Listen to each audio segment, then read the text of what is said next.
I've always wanted a pet snake.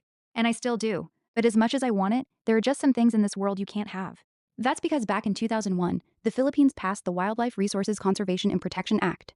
The law was made to stop illegal trafficking, regulate wildlife trade, and protect endangered species. It's supposed to conserve habitats, control how animals are collected, and keep them from being exploited. On the surface, it sounds promising. And it actually does a decent job catching wildlife traffickers. The law is clear in its prohibition of illegal wildlife trade. Section 28 lays out specific penalties for those found guilty. But what happens after they get caught? The law can catch you, but what's stopping you from getting back into the business? The system is easy to game for people with money. They can simply pay and continue what they were doing. While the penalties are outlined clearly in the law, they aren't tough enough to deter traffickers. This issue is evident because, despite the legal framework in place, statistical reports show that the Philippines remains a major hub for wildlife trafficking in Southeast Asia.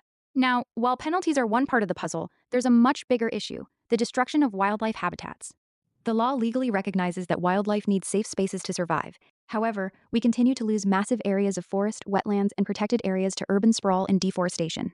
According to a 2019 World Bank report, the Philippines loses over 200,000 hectares of forest annually due to deforestation and urban expansion.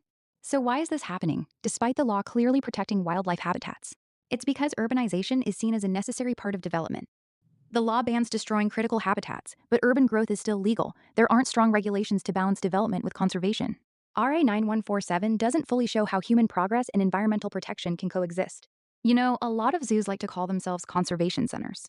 On paper, RA 9147 even gives them rules to protect animals. But step inside some of these places, you see an alligator snapping at a chicken dangling above its head, dolphins flipping and spinning through hoops. You can almost feel the strain, but it doesn't go far enough to make sure these animals are actually living, not performing. Now, if humans are taking away the natural shelter and habitats of wildlife through urbanization and exploitation, is it then our voluntary responsibility to step in and care for them?